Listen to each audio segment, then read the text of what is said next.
Isang medyo may kalakihan na rice cooker ang ating gagawin ngayon mga kaibigan. At bago yan, isang magandang araw muna sa ating mga kakilala, sa mga bago at dati nating mga kaibigan. Magandang araw o magandang umaga sa inyo mga kaibigan. So ang madalas na pinagagawa sa atin dito ng ating customer pag ganito mga rice cooker ay yung walang power. So medyo may kalakihan lang siya mga kaibigan, isa doon sa mga ordinaryong rice cooker. Halos kasya dito yung 10 kilong bigas. So kaya niyang lutuin yan. So may isang sakong ganyan karami na 10 kilo.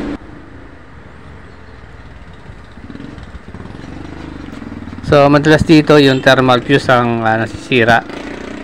Pero ang ginagawa ng iba nating mga kakilalang technician, yung iba dinadirect o nirerekta. So hindi na sila gumagamit ng fuse. So i-check muna natin, ipakita natin na wala siyang continuity. So dapat sa tester natin dyan sa resistance, meron siyang continuity. So pag wala, madalas ibig sabihin yan open yung thermal fuse niya.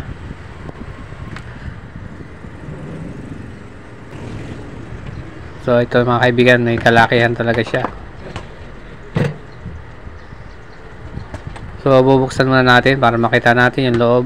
So isang basic repair lang ito kung tutuusin mga kaibigan.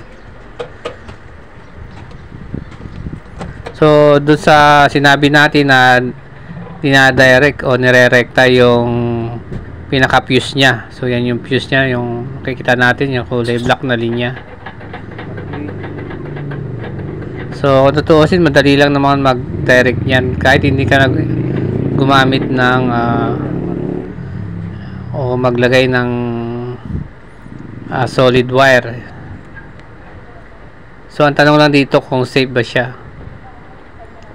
So sa pagdadirect nga pala, pwede mo namang tanggalin na lang yung nag-open na thermal fuse at idugtong na lang yung tatanggalin mo lang yung pinaka fuse at idugtong mo na lang yung pinagputulan.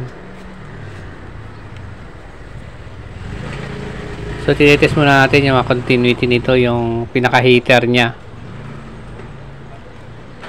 So sa pagdadirect naman, bali kung gusto mong maluto yung o magluto na siyempre wala kang fuse, yung iba dinadirect. So sa pagdadirect niyan o yung pagdirekta ng fuse, dapat mag-ingat tayo mga kaibigan, kasi naka-design naman talaga yung fuse para sa safety. So yan yung fuse na ating kinakat. So since gusto mo nang gamitin yan dahil gusto mo na magluto, gagawa ka ng paraan syempre na gumana. So pag dinirect mo yan, dapat bantayan mo yan dahil baka hindi yan automatic na mamatay. So pwedeng masunog yung niluluto mo dyan. So yan yung fuse mga kaibigan, nasa 10 ampere yan. Bali ang ipinapalit natin dyan ay 10 ampere pa rin, or tumataas tayo ng konti hanggang 15 ampere.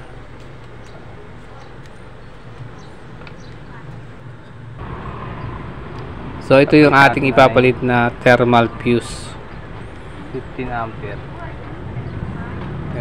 So kung ang tanong ulit natin dyan ay safe ba yung pagrekta. So syempre ang may-ari dyan ang susunod ng kanyang appliances. So masasabi lang natin dyan, dapat kung irerekta mo yan, dapat bantayan mo kasi hindi na safe na nakarekta yan, dahil siyempre ang trabaho ng thermal fuse ay mag-protect kung sakaling mag-overheat yung or hindi mag-automatic na mamatay yung ating rice cooker. So siyempre feature yan ang gumawa o yung pinaka safety feature ng produkto yan, yung thermal fuse. At siyempre kung ulitin natin, dapat bantayan mo yan kung ire-recta mo yan. So kung ako tatanungin dyan, pwede nyong i-recta yan at basta nag-automatic yung rice cooker na mag-off pagluto na yung bigas.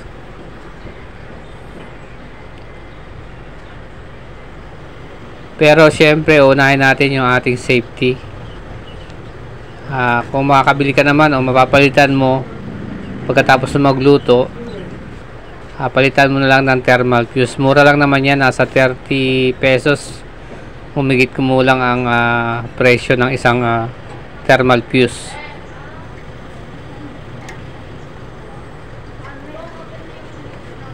So sa pagrekta, hindi mo naman kailangan gumamit na ng solid wire, pagdugtuin mo lang naman yan.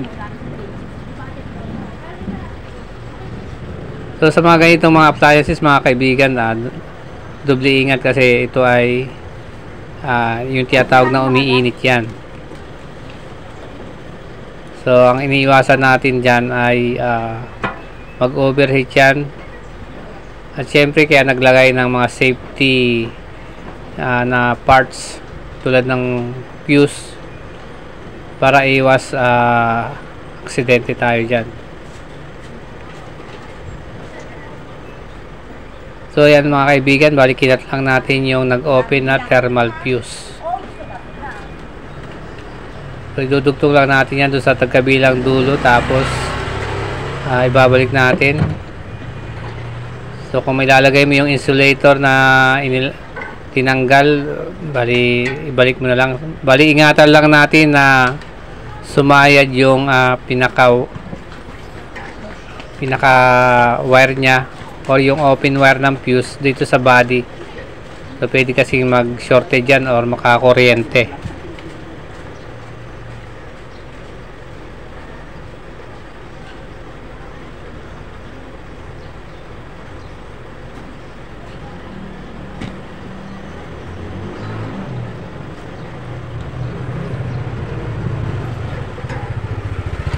So yan mga kaibigan, madali lang gawin to, napaka basic lang kung tutuusin. Basta may thermal fuse ka lang, 10 to 15 ampere. So mataas ang nilalagay natin dito, maaaring pwede siya pang umakyat hanggang 20 ampere yung value ng thermal fuse kasi may kalakihan naman itong ating rice cooker na ginagawa.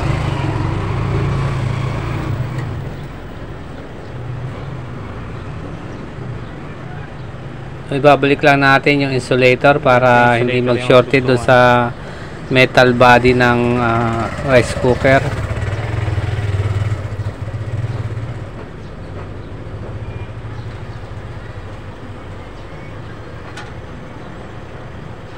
So ganun lang kasimple mga kaibigan. Ingatan lang natin na sumayad yung pinaka-wiring ng thermal fuse doon sa metal body kasi may kuryente yan. So live yan.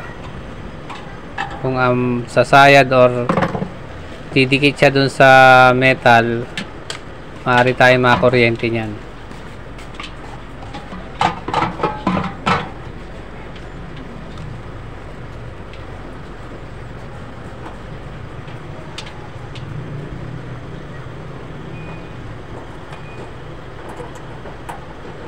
So ayan, itetest lang natin at itetest na natin ito. So kung ang tanong naman dito mga kaibigan ay kung nag-go off agad siya o nag-automatic na mag-off yung rice cooker kahit hindi pa luto yung ating bigas or yung kanin. So pwede natin i-check yun sa may spring sa gitna. So may magnet dyan, may pamalit tayo mga kaibigan, pwede natin palitan.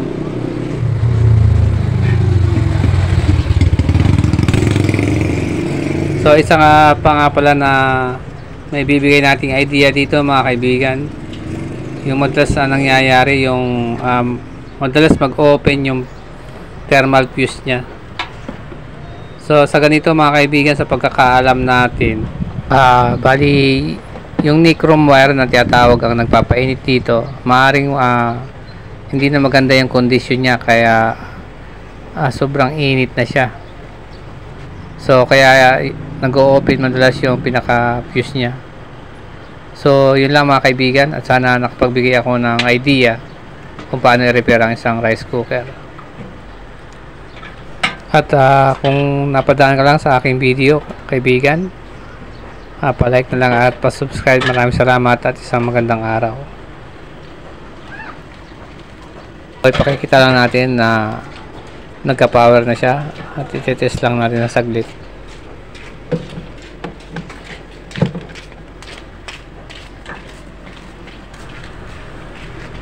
So sa ganito madalas mag-open yung fuse, hindi natin nire-repair yan pag ganyan. So sinasabi natin sa ating customer na sira na yung pinaka heater niya.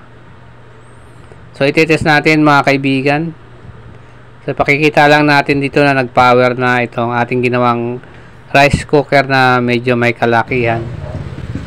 So ayan mga kaibigan, nag-power na siya.